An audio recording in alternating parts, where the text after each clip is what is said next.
This is Talking Points on CBS News Minnesota.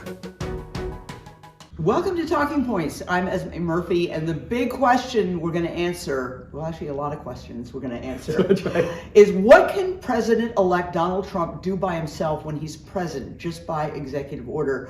With us to answer this, constitutional law professor David Schultz.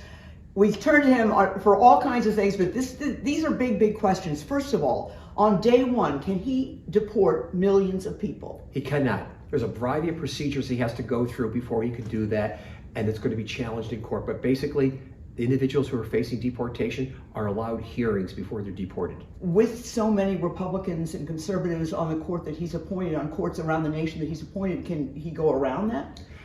He can't go around that. He would have to still provide. They still have to provide deportation hearings. They still have to go through actual legal proceedings before they can actually remove people from the United States. Okay. Sounds like it's going to be a legal battle. Correct. It is going to be a legal battle. All right. Can Donald Trump, the president-elect, when he is president in just a short number of weeks, can he just eliminate the Department of Education?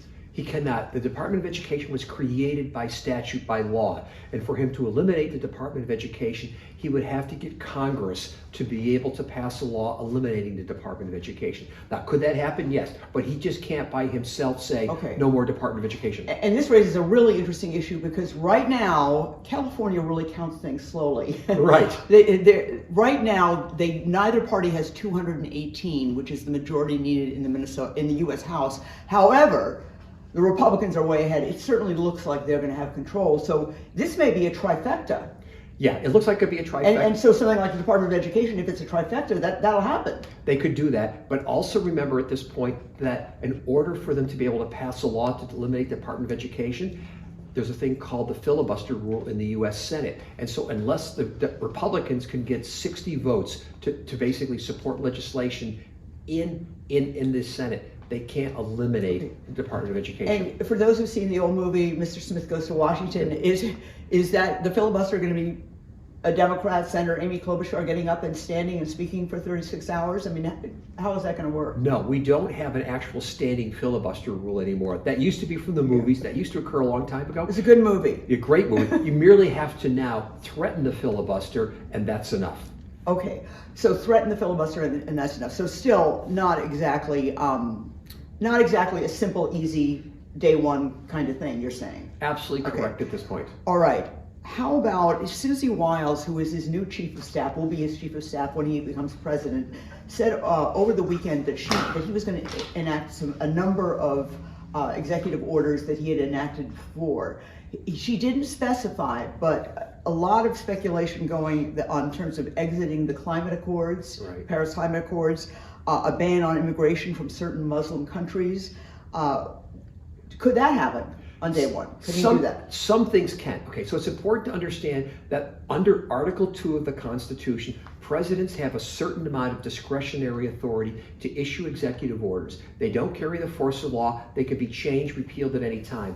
A lot of executive orders are given to the president as delegated power from Congress. If the president is given delegated powers, there are very specific rules that have to be followed before he can issue executive orders. The reason why I mention that, there are some things that he could make some decisions on depending on the issue, and he could change those executive orders. But there are some of them, because of those executive orders are in place, they carry the force of law, and you have to follow some very specific procedures to change them. Okay. Another thing people are concerned about, just looking on the all-powerful internet, people are worried about cuts to entitlement programs like food stamps, WIC now, Medicaid. Can he do that? Can he change the rules for entitlement programs? He cannot himself. Again, this is all done through Congress and through their appropriations power and through legislation.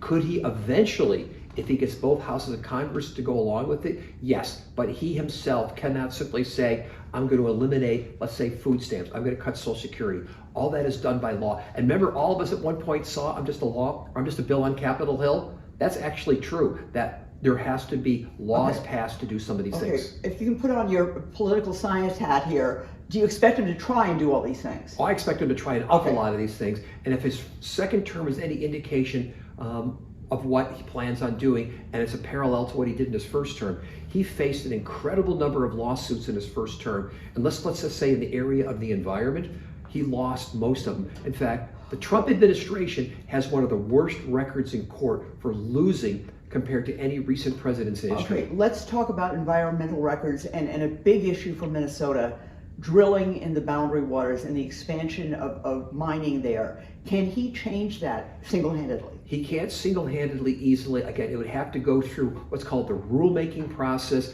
and go through an administrative law process. Could he eventually do it? Yes. But he would also, again, face significant litigation and lawsuits in doing it. But the simple answer is he can try a lot of things. There's going to be a lot of lawsuits out there, but he does not have the power as a king. There's going to be very specific rules in place that carry the force of law that he cannot ignore. Okay. Speaking of lawsuits, you were the one that told me that while some of these criminal cases are going to go away, notably the federal ones, civil lawsuits against a president, against a person, even if he becomes president, still stand. So you've got E. Jean Carroll, who has got the sexual harassment, actually it's a rape allegation, Right. and I think 88 million in 2 different verdicts. Right. That's being appealed. So that can continue. Correct, absolutely continue. Yeah, we noticed from the Clinton administration when it was a case called Clinton versus Jones, where Okay. Paula Jones was suing Bill Clinton for sexual Way harassment. back in the early 90s, people. Yeah, a long time ago. That case went to the Supreme Court, and it was unanimous that what the court said is that presidents can still face civil lawsuits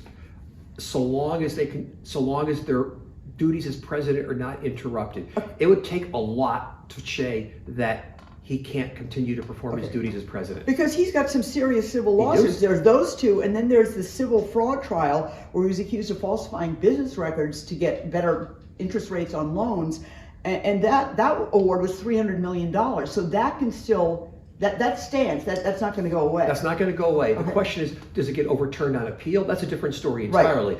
Right. But in terms of, does it go away just because he's reelected? No. Okay, would it get overturned just because he's the president? No, it would not. Okay. There have to be some other grounds as a matter of law. Like, for example, that there was some mistake that was made in terms of the law, some mistake during the jury deliberations, or during the trial deliberation, I should say, that forces a court of appeals to say the lower court got it wrong, and therefore new trial or something.